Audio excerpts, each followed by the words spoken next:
mig presset. Det tror jeg, der er rigtig mange, der gør. Altså, man står der, og man har måske ikke noget hjem om 2 uger eller noget, og så tænker man, har jeg andre muligheder? Nej. Altså, jeg kan jo ikke lige love, at det aldrig vil ske. Desværre. Det danske lejeboligmarked er presset.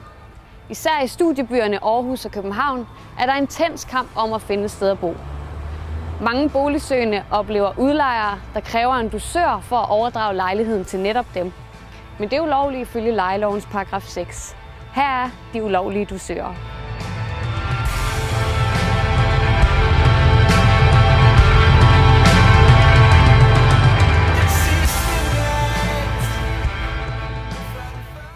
Det er svært at finde et hjem, når man flytter til storbyen. Det erfarer unge mennesker hver dag. De er i fare for at blive udnyttet af udlejere, der ser et snit til at tjene en ekstra skilling. Er man villig til at betale en dusør, kan man komme foran i køen. Louise Faber er en af landets førende eksperter i lejeret og arbejder som professor ved Aalborg Universitet. Hun forklarer, at metoden er ulovlig og strafbar. Loven, og det her det er lejeloven, den siger, at hvis en udlejer kræver nogle beløb af en lejer for, at lejeren kan opnå et lejemål, så er det ulovligt. Udlejeren kan straffes med fængsel og også med bøde, og han kan faktisk også miste retten til at administrere og udleje ejendommen. Vi har udsendt et spørgeskema via Boligportalen for at undersøge danskernes kendskab til ulovlige dusører. Ud af 177 besvarelser har 13% oplevet, at en udlejer har krævet penge under bordet. Og knap 25% kender til problematikken gennem venner og bekendte. Formanden for Lejernes Landsorganisation i Aarhus, Nini Christensen, er forarvet over omfanget af penge under bordet. Jamen, det er jo dybt problematisk. Altså bare det ene, synes jeg, det er problematisk, ikke? Altså, altså i min optik, der bør sådan noget ganske enkelt stoppes. For det første, så er det jo et problem i forhold til, at det er ulovligt at modtage sorte penge. Det andet er, at når sådan noget det forekommer, hvis det forekommer, så er det jo med til at presse et allerede presset lejemarked her i Aarhus.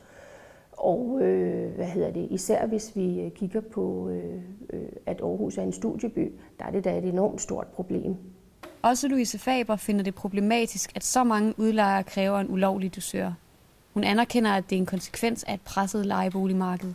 Min umiddelbare reaktion er, at enten så kender folk ikke reglerne, fordi så vil de vide, at hvis de har betalt penge under bordet, kan de bare kræve dem tilbage efterfølgende. Og det krav er beskyttet på den faste ejendom, på den allerbedste prioritet. Det kan også være, at de har betalt det, fordi de tænker, at vi vil bare forrest i køen, og så er vi sikre på at opnå det.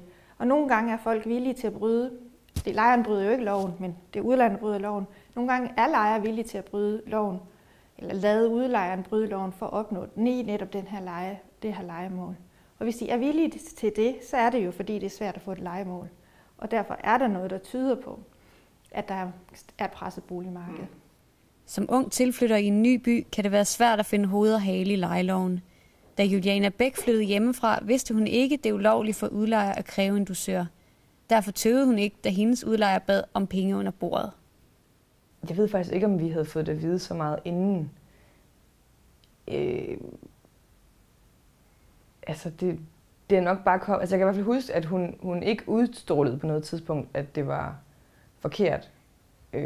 Og jeg stod og skulle flytte ud hjemmefra på det tidspunkt, fordi min mor skulle flytte. Så jeg var jo nødt til at... Eller jeg tænkte i hvert fald, at så må vi gøre det. Efter Julianas mening er det blandt lejere accepteret at lægge ekstra penge. Derfor følte hun sig tvunget til at betale. Ellers ville hun stå uden tag over hovedet. Desværre er der lidt sådan den der jargon med sådan, jamen det er du nødt til. Eller sådan, det er meget normalt. Eller den her med at sådan, men så er det nok også fordi den ville blive dyrere, hvis det var, at hun skulle kræve alle penge. Så ville den nok ikke kunne være så billig. Og du er også heldig, at du fandt lejlighed. Og ja, altså jeg synes ikke, jeg har mødt så meget shit mand, det er da for dårligt kontakt, LO. Altså det er nok ikke det, jeg er blevet mødt mest af. Ja. Jeg tror ikke, jeg så andre muligheder end bare betale det. Jeg vidste godt, at det ville tage rigtig lang tid at finde en anden lejlighed, og det ville koste penge, at jeg skulle søge på alle mulige boligsider og så videre. Så jeg tror egentlig ikke, at jeg tænkte så meget i det med, skal jeg lade være med at gøre det? Altså, det var ikke rigtig en mulighed, synes jeg. Fordi jeg skulle jo flytte. Danske Udlejere er med 4.500 medlemmer den største sammenslutning af udlejere i Danmark. Formand Kjeld Frederiksen fortæller i et interview, at han tager skarpt afstand fra de ulovlige dusører. Jeg kan på ingen måde, hverken personligt eller på foreningsvejene, jo forsvare, at folk begår noget kriminelt. For det er kriminelt at opkræve ulovlige dusører. Hvis det er sådan, at der bliver betalt penge under bordet, så for at få en lejlighed, så er det klart, at det vil presse boligmarkedet. Selvom Kjeld Frederiksen mener, at dusører er et problem, sætter han spørgsmålstegn ved omfanget. Han benægter, at danske udlejere har noget med det at gøre. Jeg har været 30-40 år i branchen, 30 år i hvert fald i branchen, og har aldrig oplevet, at nogle af vores medlemmer, som har været involveret i en sådan sag. Juliana blev senere bange for, at hun havde gjort noget strafbart ved at betale penge under bordet. Derfor gik hun stille med dørene og valgte ikke at anmelde udlejeren. Jeg var også lidt i tvivl om jeg ville kunne få en eller anden form for straf, eller at nogen ville sige, at hvis du selv har gået med til at betale under bordet, så må du bare flytte ud. Altså, det... Du troede lidt, at du havde gjort noget ulovligt ved at betale? Ja, og jeg vidste ikke rigtig lige inden for, hvilke rammer det var, og hvad det egentlig betød. Og sådan, men helt sikkert havde jeg også tanken, sådan, at jeg har jo selv sagt ja til det. Så er det jo mit eget problem. Ifølge boligjurist Louise Faber skal lejerne kende loven bedre, hvis man vil komme de ulovlige dusører til livs. Hun opfordrer lejerne til at kræve pengene tilbage. Hvis man har betalt ulovlig dusør ved lejemålets indgåelse, så kan man kræve, at udlejer skal betale den tilbage, og det krav er beskyttet på den faste ejendom. Når den er beskyttet på den faste ejendom, så betyder det, at hvis ikke udlejeren frivilligt betaler dem tilbage, så kan man sætte ejendommen på tvangsauktion og på den måde inddrive dem. Nini Christensen fra Lejernes Landsorganisation opfordrer uddannelsesinstitutionerne til at komme på banen. Hun mener, at de har et ansvar for at oplyse de unge om reglerne på lejemarkedet.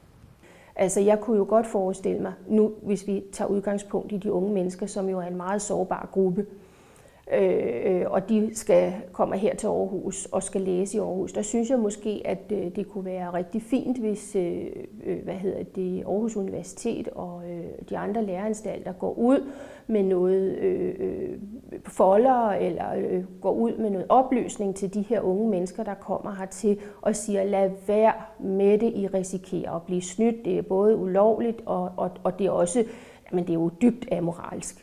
Juliana Bæk håber, man kan få sat en stopper for dusørerne.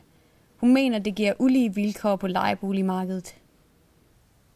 Det skaber der selvfølgelig en polarisering i forhold til, hvilke mennesker, der kan få de her lejligheder, og det gør det sværere for nogen med en dårlig økonomi. Jeg synes, jeg er blevet klogere siden dengang, og jeg synes ikke, det skal have lov til at fungere på den måde. Altså jeg håber virkelig, at det kan lade sig gøre, og ikke at få en lejlighed på ordentlig vis.